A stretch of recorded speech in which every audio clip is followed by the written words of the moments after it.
Hey everyone, welcome back to another episode of the Brawn Body Health and Fitness Podcast. I'm so thankful that you're tuning in today.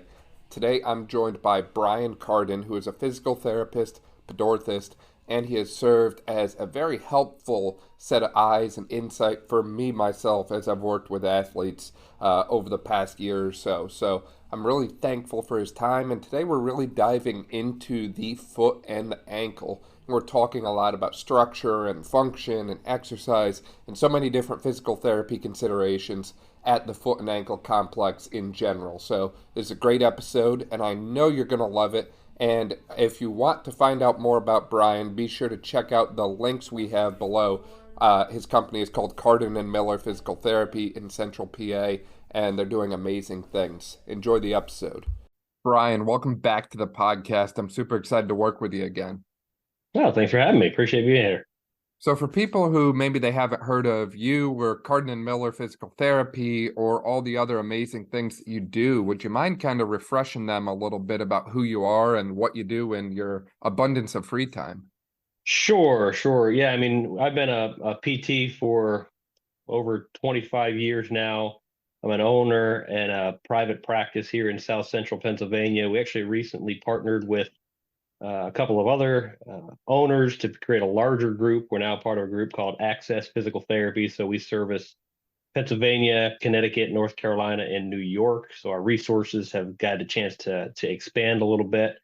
Outpatient ortho is my thing, and I've been specifically experienced in what we call pedorthics. So we'll be talking a lot about that today. But in addition to my PT background, I've had a career in managing complicated foot and ankle issues, ranging from the complicated diabetic foot to the high functioning complex athlete and just about everything in between. And what role does equipment have, and how do we combine that into our knowledge as a physical therapist and biomechanist, and use that as a tool in our toolbox for treatment.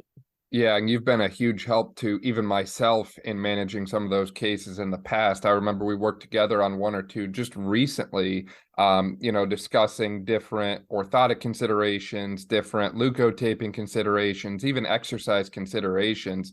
And it was super helpful and kind of being able to look at everything from the foot and ankle all the way up to the hip and core for an athlete gave us phenomenal outcomes. I mean, in some of these specific cases, we resolved years of pain in a matter of maybe half a dozen visits because we were able to look at everything and correct everything. So there's certainly so much value in what you just spoke on. And I think that's a huge part of why we're here today is, I feel like a lot of practitioners don't fully understand the foot and ankle, and they don't fully understand the impact it has on the rest of the kinetic chain. And I would assume that you probably see that a little bit yourself, being in PT for a while and also mentoring countless students across your years.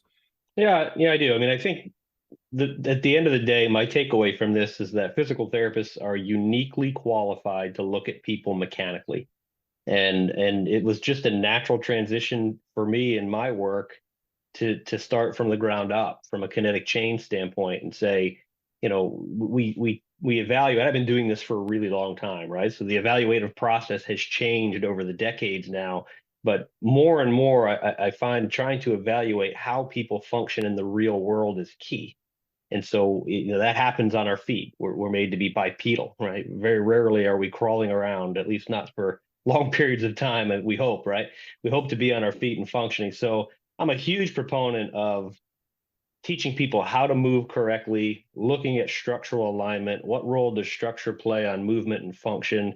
And all of those things have to blend together and say, I think that if we don't, as physical therapists, at least have a broad enough knowledge of these things in our toolbox, we can potentially sell patients short. Now, we can fix problems maybe short term, but we don't create long term resolutions. There's only so much that we can do when we get into structural anomalies and even soft tissue failures, which we can talk a little bit about. And that's just the role it is. I never take my physical therapist hat off. Right? I'm Right. always a physical therapist first. That's what we are and what we do. And our tagline in our business is we want to move better, feel better, live better, and it begins by moving better. We just got to figure out what are the tools that we can bring to the table to create the ideal movement pattern such that we don't load tissue abnormally, therefore creating better function, lower pain risk, decreased risk of injury. And ultimately, that is going to vary based on the patient and how they present, right? Oh, 100%. you're not going to treat someone who over supinates the same way as you treat someone who's an over pronator. So it speaks to the importance of a very individualized assessment and evaluation. So from your standpoint, how has your evaluation process, I'll say, evolved over time from looking at things from gait analysis to balance to, I know you have all kinds of bells and whistles and tech in your clinics as well. How does all of that kind of come together to give you a good picture of how that patient is presenting and what their limitations are?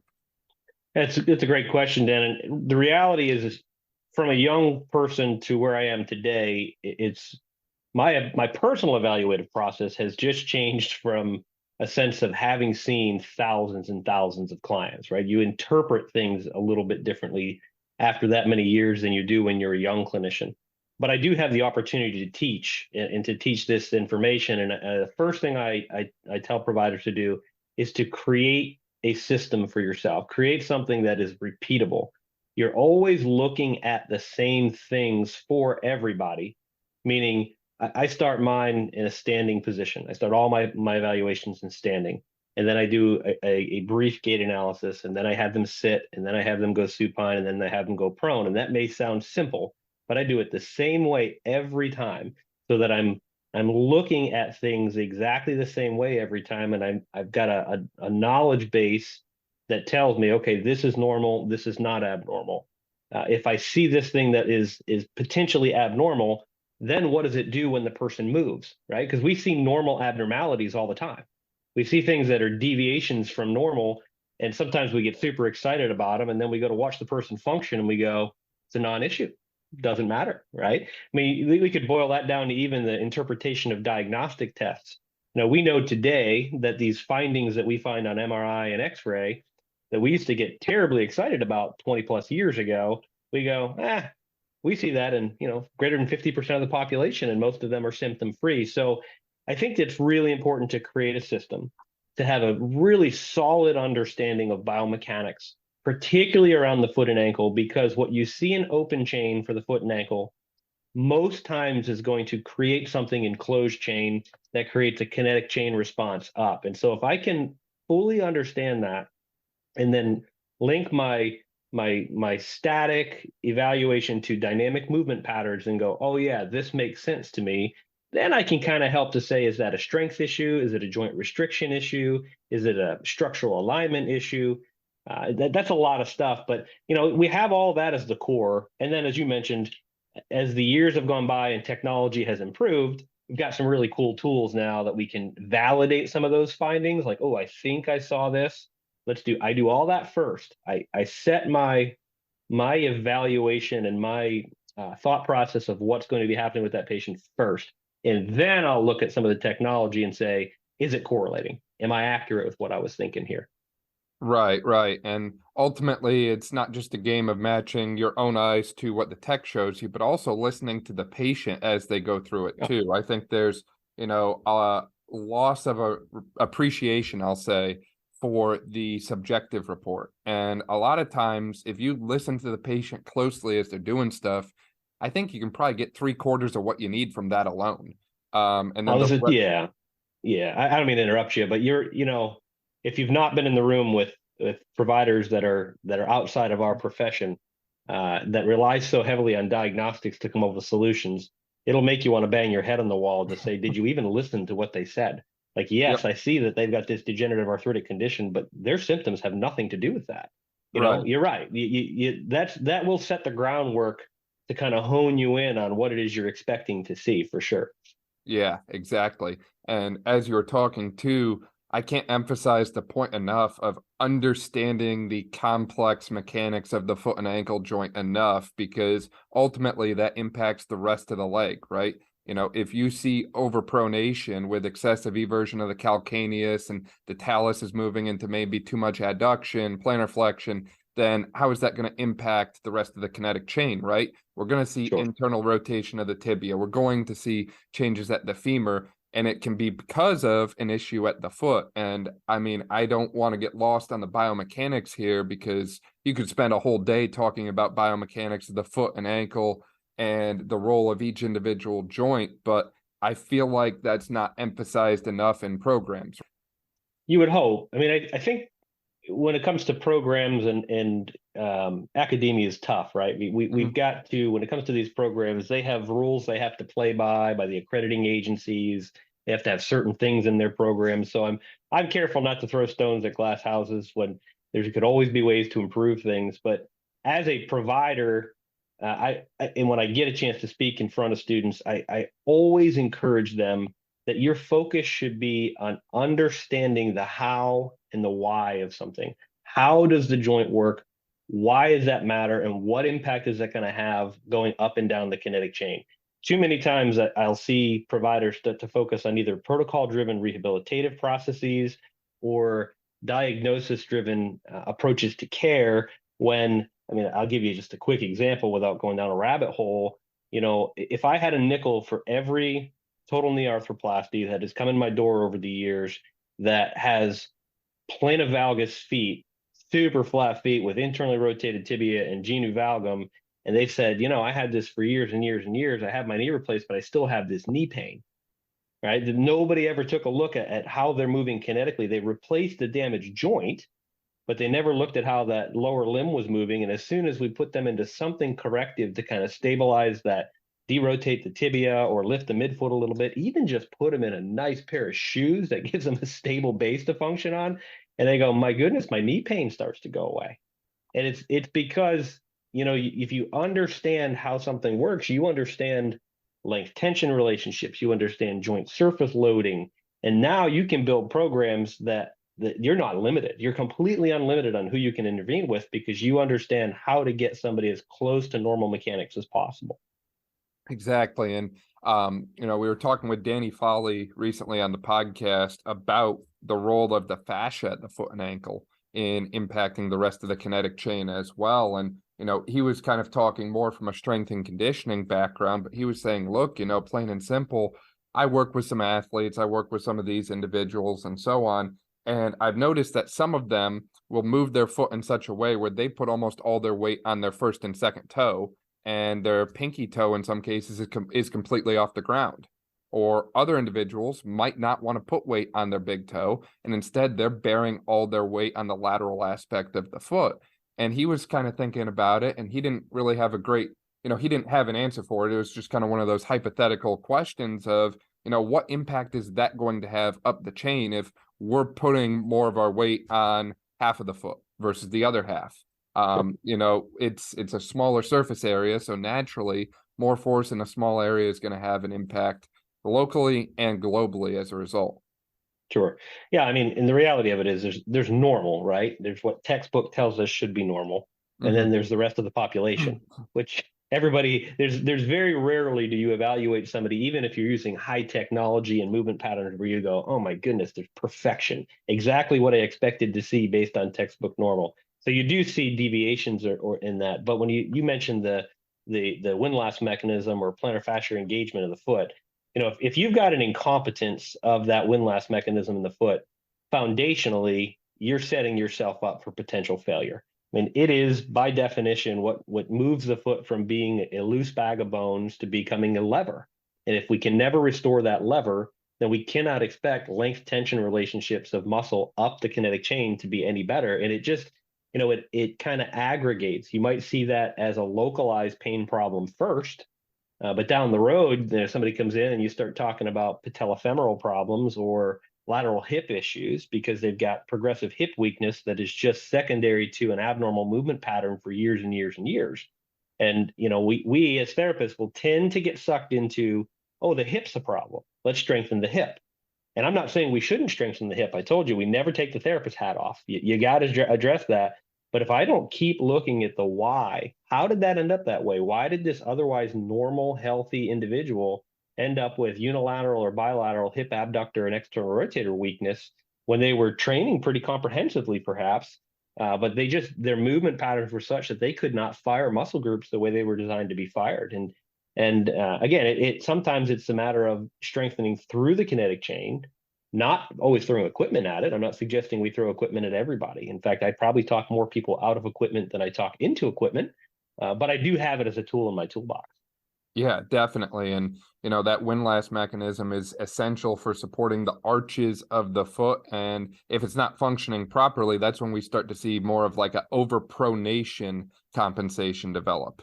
And I know we've talked in the past, both on past podcasts and off podcasts, about the arches and supporting the arches and just really building from the foot up, because plain and simple, if you don't have good foot mechanics, and you start doing some aggressive single leg balance or functional movement progressions, then you're actually feeding into a dysfunction. So Right. in someone who has an overpronation compensation, or, the flat foot, I think is the common term for it, flaps of the medial longitudinal arch, how do you go Mhm. about addressing that, maybe with equipment, without equipment? Can exercise alone rebuild a fallen arch, so to speak? Well, the first thing I would say is that low-lying arches by themselves are not a pathology, right? Mhm. That's probably the first question I get is, are flat feet a problem? Well, there's no there is no objective measure that says, okay, this is a normal arch, this is an abnormal arch.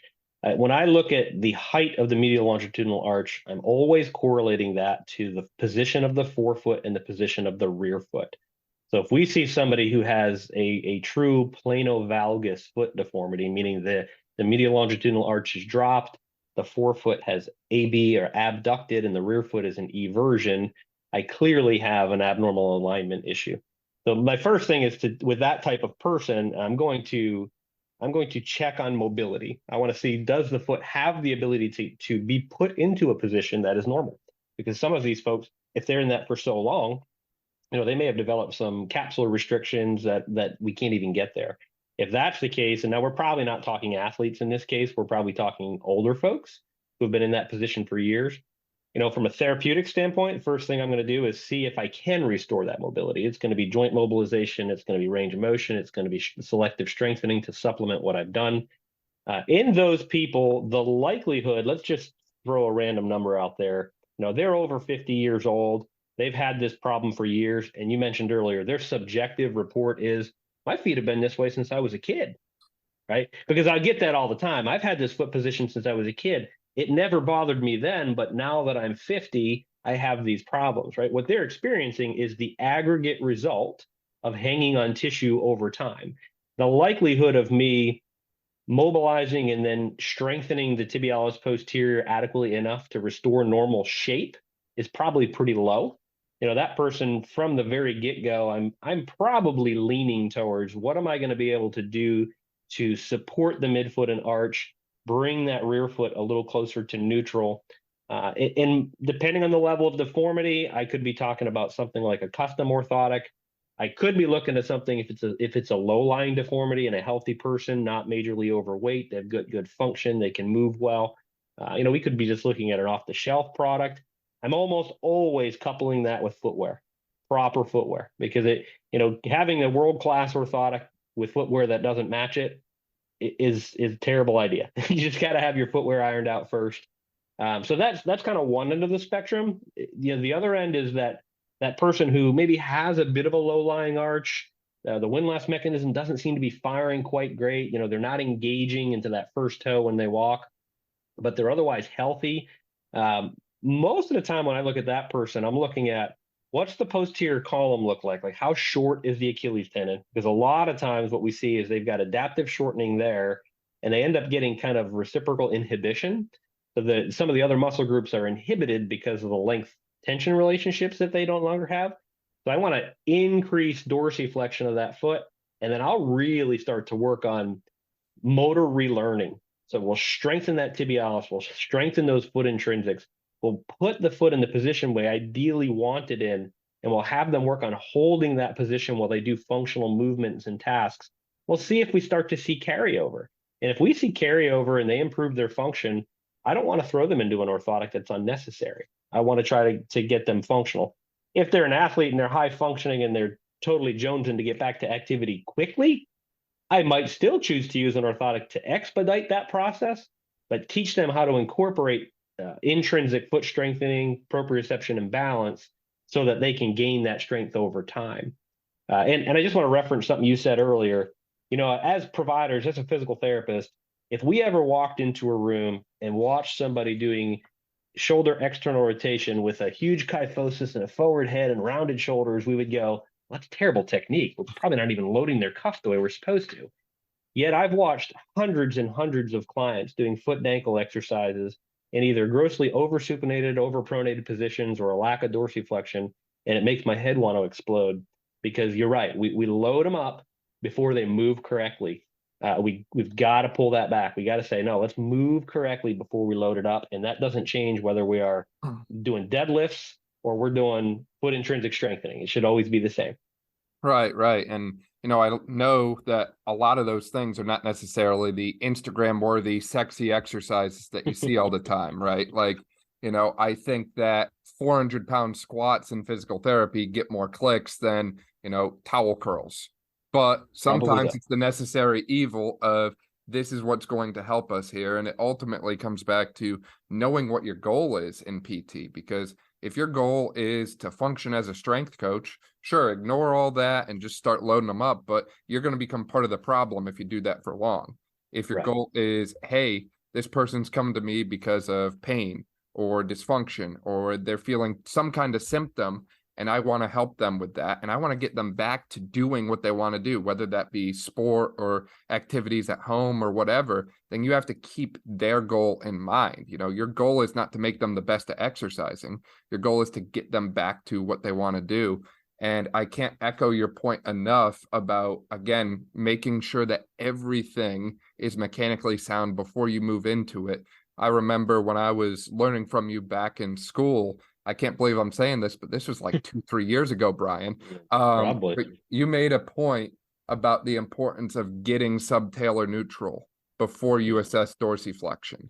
And it completely changed things for me because I didn't quite think about it at the time. I was looking at people and they were showing me great dorsiflexion, but I didn't account for the fact that, hey, this person's actually compensating by excessive subtalar joint motion because their talocrural joint motion is terrible. And once you put them in that neutral position, you watch that number drop. And it's like, what you could look at initially and say, oh, wow, there's no restriction here, no limitation. When you do it correctly, you actually realize, wow, we actually have a lot to work on here.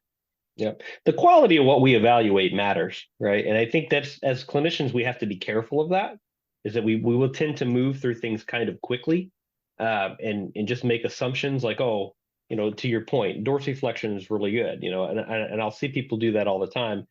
One of the reasons we see so many midfoot and forefoot problems in this society is that we have a massive issue because of what we've done culturally over the years, footwear, right? So back in I think it was the 20s, when, if I'd have to dust my stuff off from cobwebs here to know the right dates, but when they started actually putting boot heel on shoes, prior to that, like Civil War era shoes, if you ever look at them, even before that, they were all flat in the bottom. And then they started putting these little boot heels on shoes for a lot of reasons. They looked better, they held up better, but all of a sudden we started putting people on pitch. And over the generations, we've had people on pitch for so long, and we shod or shoe our children at such an early age. And just culturally, what we do in society, we end up with a slight degree of plantar flexion all the time. And so we get really short Achilles tendons. And when those things get short, we're not going to not walk, right? We're going to walk. We're just going to change where we get our motion from. So we start getting that motion from our midfoot or excessive loading of the forefoot, which is one reason why we have epidemic problems with plantar fascial issues and metatarsalgia and first MTPJ problems like sesamoiditis. You would be shocked. You said earlier how that's not the sexy exercise that gets the job done. Man, if we could just teach people to get really good quality dorsiflexion on a regular basis, I honestly believe we would fix a number of problems. It wouldn't be instantaneous, but I think it would happen pretty effectively. It is such a not sexy exercise, but teaching them to do it the right way in subtalar neutral without overloading the forefoot, you're right. We could fix a lot of things by simply doing it with high quality versus just blasting through things to say we got it done. And not forgetting your progressions either, right? A lot of practitioners will hit, dorsiflexion range of motion all day long, but they never strengthen the anterior tib. And, don't get me wrong, there's a time and a place for four-way ankle. I mean, we just had Dr. John Gardner on the podcast a few weeks ago, and he's saying that's one of his favorite things to do with basketball players. There's a time and a place for it, Sure. but four-way ankle isn't going to get you back to running, cutting, changing directions, Right. deceleration at a high level. You have Right. to progress accordingly. And I think that's an area that a lot of providers or practitioners miss. And not just talking about PTs here, but even strength coaches. I can't tell you how many training programs I've looked at where, they'll talk about, well, this athlete has tight calves and they stretch the calves, but they never actually strengthen the anterior tib.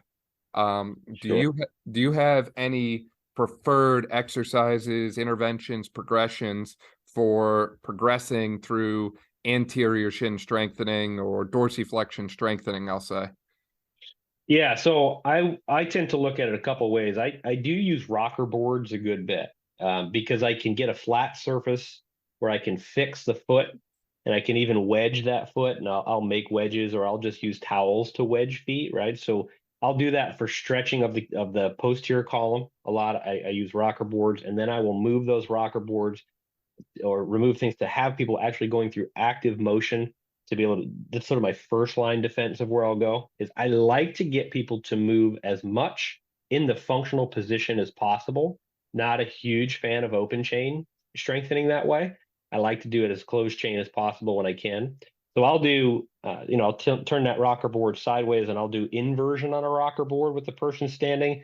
Takes a lot of cueing because you got to teach people how to keep their hips still and actually make the movement happen from their ankle. And but it's really good for biofeedback. I'll put them in front of mirrors so they can see how it's happening and what's working. And it's pretty funny because you'll hear people go, "Oh my goodness, that's making my leg burn," right? Like I didn't even know I had muscles there because I just don't move that way very often. So I do like those. I like that a lot. I'm also a big fan of just kind of recruiting those muscle groups in groups.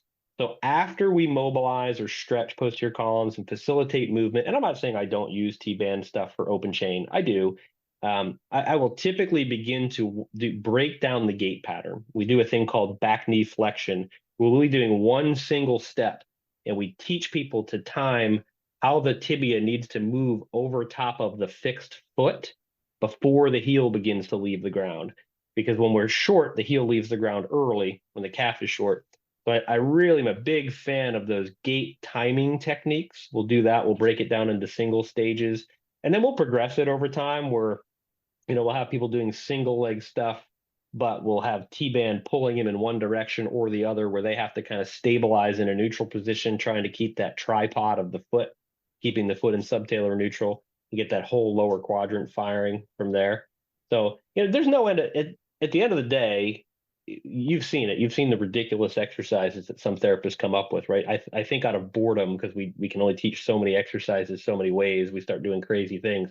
But that's what makes our job fun. You really do become unlimited once you're moving right. Man, be creative. Find ways to load that up, but always focus on, I'm not going to keep loading as when the person begins to lose technique.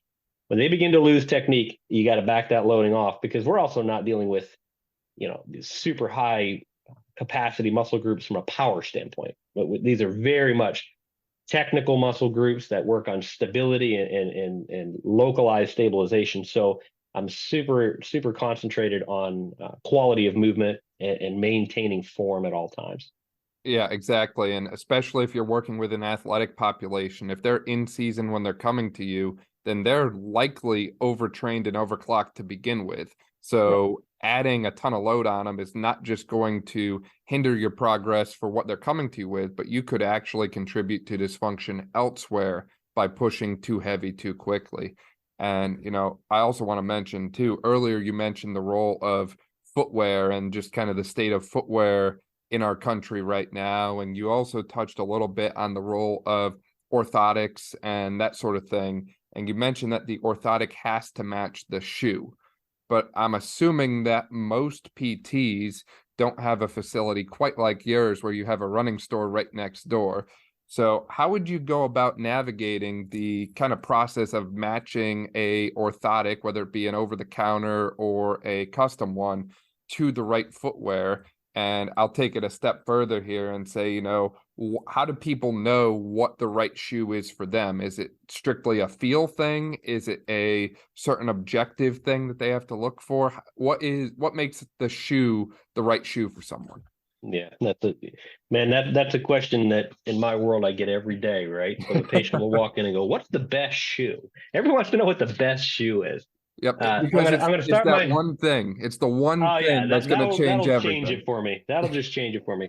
A couple things. One, we could do 20 podcasts on shoes. You could start a podcast on nothing but shoes, right? You could come to the table every day and do podcasts about shoes and probably scratch the surface on what's out there. There are companies that are forming left and right. We're always trying to find new technologies, but at the end of the day, it's a couple things that matter most. When it comes to shoes, fit is the number one issue. I don't if you have the highest quality tech in a shoe that does not fit correctly, you've wasted your money. So fit is key. So whenever I'm talking to providers, when I go into a community to teach any kind of orthotic applications, first thing I'll ask them is where's the best shoe store in your region? And I will physically go to that store and just start to build a relationship with that shoe store. Because people in retail shoes that do this well, and yes, believe it or not, there are still shoe stores out there that you can go to and people will fit you and they will drive the sale, meaning they will put you in the appropriate thing for what it is you're trying to achieve.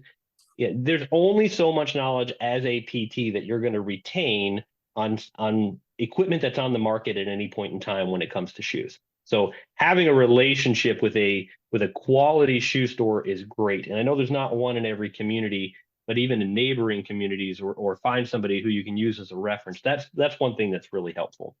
The second is when I'm looking at a client, I always evaluate their gait in their existing footwear. That will tell you something. A little trick is to pull the insole out of the shoe, what we call the sock liner. Pull that sock liner out of the shoe and look at it. Count the toes. It's a little fun thing that I'll do a lot of times is I'll go, how many toes do you have? And person will, 5. We'll look at them and we'll count 4 prints on there. We'll go, where'd your 5th toe go? Right? I mean, the shoe just doesn't fit. It's too small. And it's a little fun thing where they kind of engage in you a little bit like, well, I never realized that. So fit is really key. Sock liner's a good way to look at it. It used to be back in the day that we could split shoes into categories. We could do it like cushioning shoes, stability shoes, motion control shoes. Today, there are subcategories on subcategories on subcategories for all those shoes. What's most important is length and width. The shoe has to be broad enough, has to be wide enough for the patient that they're doing it. Generally speaking, my preference is to find the least controlling shoe possible, meaning put it in a shoe that's going to fit and accommodate the foot really, really well. And then if I need to get extra control, I'll add that control using an orthotic of some sort if I'm going to do it. That's my personal preference. The part of the reason for that is if we go too controlling in shoes, meaning I get the shoe too stiff, too controlling, there's not a lot of option for me to back that stiffness or control away. Versus if I put the control inside the shoe, I can tweak that a little bit as I go. So that's one thing for me. Little bit of a side trail to your answer, but I'll throw it out there now because anybody listening to this that has any inclination to deal with runners or athletes, I'm speaking largely around walking and running shoes with this conversation. You start to get into court shoes, things get a little bit more complicated. They're a little different even yet, but as it comes to walking and running shoes, right now, the very hot topic is pitch. How much is the shoe going to be higher in the rear foot than it is the forefoot? As early as 5 to 7 years ago, it was pretty standard that men's shoes were going to be pitched at least 8 millimeters, probably up to 12 millimeters. Now, today, it's not atypical to find zero drop shoes, right? Companies like Altra, for example, makes a great Euro toe zero drop shoe. Concept's phenomenal. But if you take an athlete or a person who's been walking in a 10 to 12 millimeter drop shoe, and you say, well, boy, you really could stand to get that heel down a little bit, and you convert them over in a flash, you darn well better be prepared for the fallout of how sore that calf and Achilles is going to get because of the adaptive shortening they've had over time. So tons of components that go into footwear, but fit is first and foremost key. And in finding a partner who you can say, I'm going to ramble for a second, but I think this part could maybe bring it all home. Yep, go for it. As a provider with a patient, if you were to say, look, I think shoes are an important part of what we want to achieve. and I want to see a shoe that will achieve. And if you could just say the characteristics of you want what to come out of the shoe, meaning I want it to be broad enough in the toe box. I want it to have a little bit of support on the medial column. I want it to have a firm or a softer heel counter, just characteristics of shoes. If you have that working knowledge of what I want to achieve in a shoe, and you can direct to a retail partner in your community with that info, they will love you. They will love you because you're giving them some guidance on what you're hoping for mechanically, and they'll go, "Oh yeah, this is on the market. That's on the market. That's on the market." So it actually helps drive them to the right product based on how the person functions versus trying to stick a name on it. Go in and get a Brooks Beast. Well, the Beast might be a great shoe for them, but they might fit better in a 1540, which they don't even make anymore, a 990 from New Balance or something like that, which is a similar quality shoe. You don't want to pigeonhole the retailer. You want to tell the retailer, "Hey, this is what I'm trying to achieve. Can you please show him what's on the market?" And the retailer, if they get stuck, they should pick up the phone and call you. You guys are in this boat together, right? Take the call and build a relationship, because not only are you going to do a world of good for that client, but you are going to potentially open your doors to clients that had no idea what therapists could offer, because that shoe store will begin to trust you. And you'd be shocked at the number of clients that walk into shoe stores looking for resolution to pain problems that nobody else could help them with. Right, right. Because again, it all starts with the footwear, right? Well, and they're hunting, man. They're out there shopping, millions and millions and millions of dollars a year spent on trying to self-treat and self-resolve foot pain when the problem is a mechanical underlying problem. And who's better suited to deal with mechanical underlying problems than physical therapists? I can't echo your point enough about making sure that your shoe matches your activity, and also just understanding the difference in the shoes that you wear. Because, if you go from walking around in a shoe with an 8 to 10 millimeter heel all day long, and then you go to the gym and you try and hit deep squats in a zero drop lifting shoe, then no wonder why you're not getting as low, or no wonder why other things start to hurt, because you're limiting your ankle movement from the start. And, I don't necessarily think, at least personally, I don't necessarily think that all heel elevation or all heel wedging is a bad thing. But I do think you have to be aware of what it is that you're doing and the impact it's having on your body as a result. Because, Sure. you might be the kind of person that wants to go to the gym and squat deep, and you might just have to elevate your heels on a 10-pound plate and you can go as low as you want. And, to me, that's not necessarily a incorrect way to train. That's being aware of what your current status is and how to adapt to it in order to prevent further compensation and pain. Right. We meet people where they are, and then we work to get them where they want to be. I mean, that's the gist of the story right there. And I agree wholly with you. If I'm sitting in a room with a shoe vendor, which I still have the opportunity to do because I do own a retail store, and the ultra rep will come in and speak passionately because they believe it. They speak passionately of the value of what they're trying to get everybody into. They're not wrong, but they'll even cringe a little bit when I say, you have to understand that some people aren't ready for that. We might be able to get them there, but they're just not ready right now. And so we as providers have to identify when they're not ready. And frankly, a lot of these, not a lot, but several folks will come in and they will have self-tried these things, which gets them in the pickle that they need you in the first place because they tried to do things they weren't ready for, right? This is not terribly unusual. We see it in healthcare all the time. So I think it's a partnership. All of that around shoes, what I would say is a general working knowledge of how footwear works and what could be on the market at any time is a good wealth of information for a provider to have. But then also having that relationship with a retailer or a vendor that they know they can trust to communicate back and forth, that's sort of the best relationship that you can have. Yeah, completely agree with you. And ultimately, as you mentioned, it takes a village. It takes a lot of connections and networking to really create the best possible outcome for everyone that you work with, because unfortunately, you can't possibly keep up to date with all the information that we have on your own.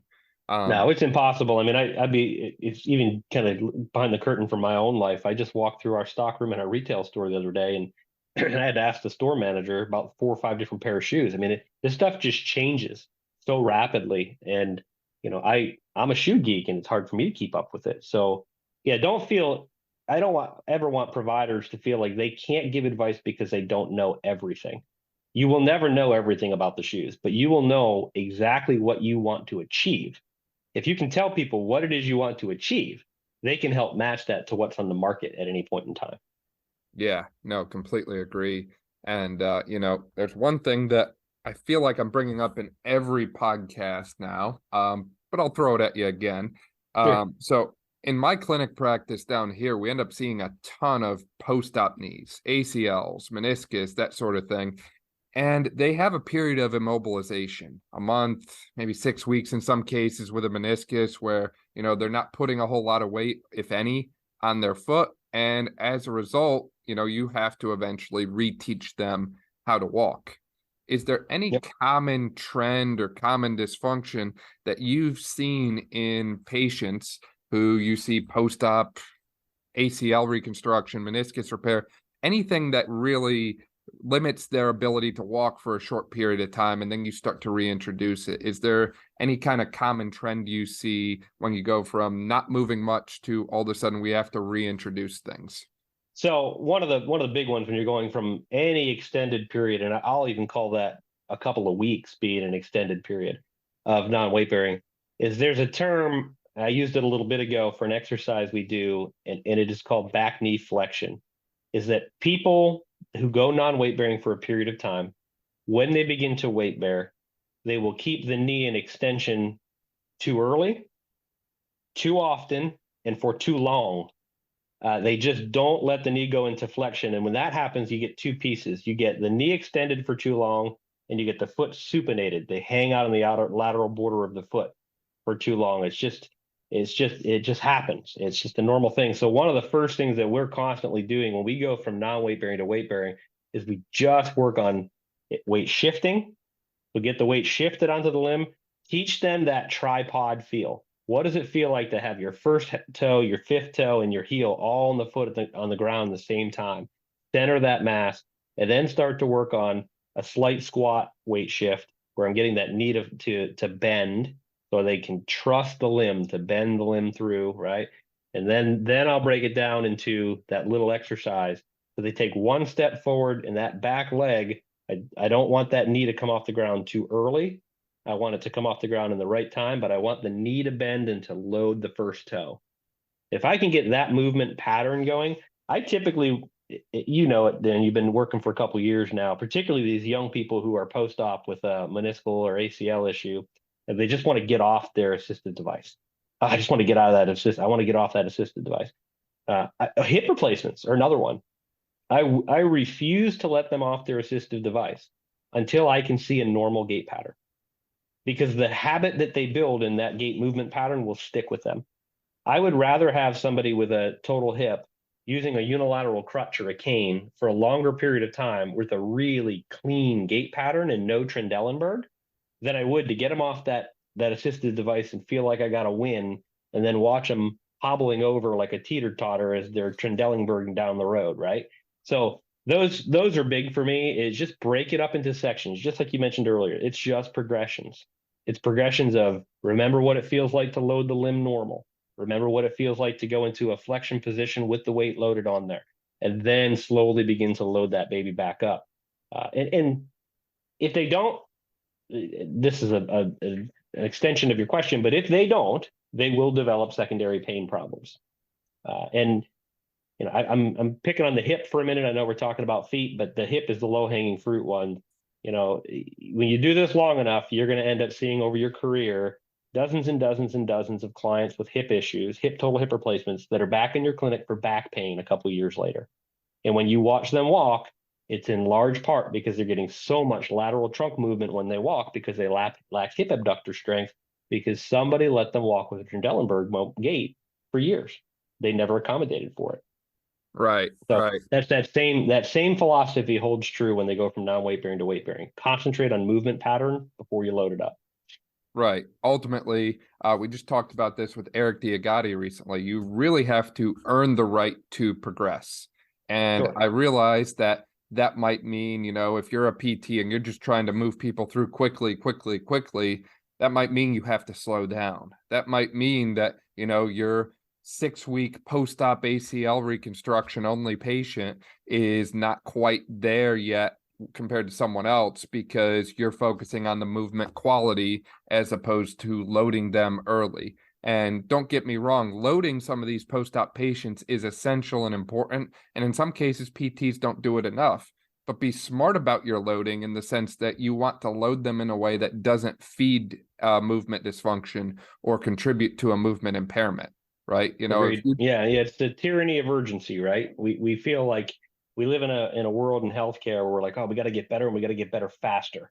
I'm all about expedience, but not at the cost of quality. And if we're checking boxes because our goal was to get off the assisted device by week 3 and they're not moving well, we haven't given that patient the best care we can. So I'm cautious to tell people not to get sucked into that tyranny of urgency. Just focus on what the person's achieving. Obviously, you also want to see adequate progress. You can't, in our world, we also have to see progress to call it skilled care. Mhm. It's a fine line, but if you're doing it the way you're talking about now, you're going to see that progress. You're just going to see it in the quality and long-term outcome is going to be better. Agreed. And the last thing I'll harp on real quick here is your eval never ends on day one. Sure, you might get 45 to 60 minutes to look at the patient one-on-one, but you know, that patient might present differently every time you see them. One day they might feel great and they might move differently. The next Yep. day they might not feel so good and they might move differently again. So I've found a lot of benefit from keeping a few basic movement tests that I do on day one as like a quick screen thing. So if someone comes in and they said they're feeling really good, go back to your gait assessment or your squat assessment and just kind of see how they move through it that day, right?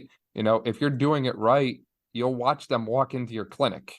So it takes 10 seconds to look up and watch how they walked in that day. And if it's a good day, maybe it's different than the other day. And if it's a bad day, maybe it's different again. And you start to see a little bit more about how their symptoms impact their function, which is ultimately something that we can't get exclusively in one day. We're heading towards the end, I know, but that first visit, you're gathering data, but really the other thing that you're doing is you're building rapport with that client, right? You're getting them to trust you. At the end of the day, you're selling them a bill of goods that says, I've got a wealth of knowledge that can help you achieve what it is that you need to achieve. You have to trust me and you have to be in this together as a team. That's day one. The days after that are the days that you're going to build on that with the client based on their response, and you guys will conquer things together. So I think you're spot on with that stuff. And anybody who ascribes to the concept of moving better before you load it up, there has to be a strong component of foot and ankle function in there if you're going to have a comprehensive bag of tools to tackle the problems with. Completely agree. Brian, as we start to wrap up here, do you have any kind of closing thoughts or closing remarks or any real major take-home messages from our talk today? I think the first thing is just as providers, going to really narrow this down to a guy who believes the foot and ankle is a huge component to things that we evaluate. Back pain, I'd even argue in some degree neck and shoulder issues, but certainly lumbopelvic and below. Make sure you take some time to inspect people's footwear. Look at how they move with what they came in with. Ask the questions of what do you wear on a regular basis, and not because it's going to be some crazy intervention that you're going to throw at every person that comes in the door, but because it can be one little piece to the puzzle that you're missing, and it can get very frustrating. So, I would encourage people to at least incorporate that part of it. And then the second part of it is, as a PT provider in your community, find your local shoe stores, talk to them. They actually probably are looking for people like you. Number one, they're getting people who come in there who are way beyond the scope of what they can manage, and you need the service that they offer. So I'd encourage you to think about when you're building rapport in your community. Don't just think of that as other healthcare providers. Think about that as other business folks in your community who could not only be an asset to you and your clients, but just to the community in general. I mean, it's just going to help you and your staff and everybody have a resource that they did not have prior. Yeah, I completely agree. And I can't echo those points enough, Brian. Are people interested in reaching out to you or staying in contact with, all the things you guys are doing in the physical therapy world and the shoe world and all the amazing things that you do? where can they find you at? Have you left the MySpace generation yet? Yeah, so probably the best way to find me is either through our websites, which is cardinmillerpt.com. Then my business associates now will be expanding some of these connections over the next year or so, but it's accessptw.com. It's a good ways to find us. My contact information is on our websites. I am on LinkedIn and some other social media that you could probably find me just by using my name, and I'm more than happy to connect with anybody who has any questions or considerations that they want to talk about. Yeah, for sure. We'll link to all of that below in the description. So if you want to reach out to Brian and check out what they're up to, you can find more there. Brian, it's always a pleasure talking with you. Thank you for your time. All right, man. Appreciate you.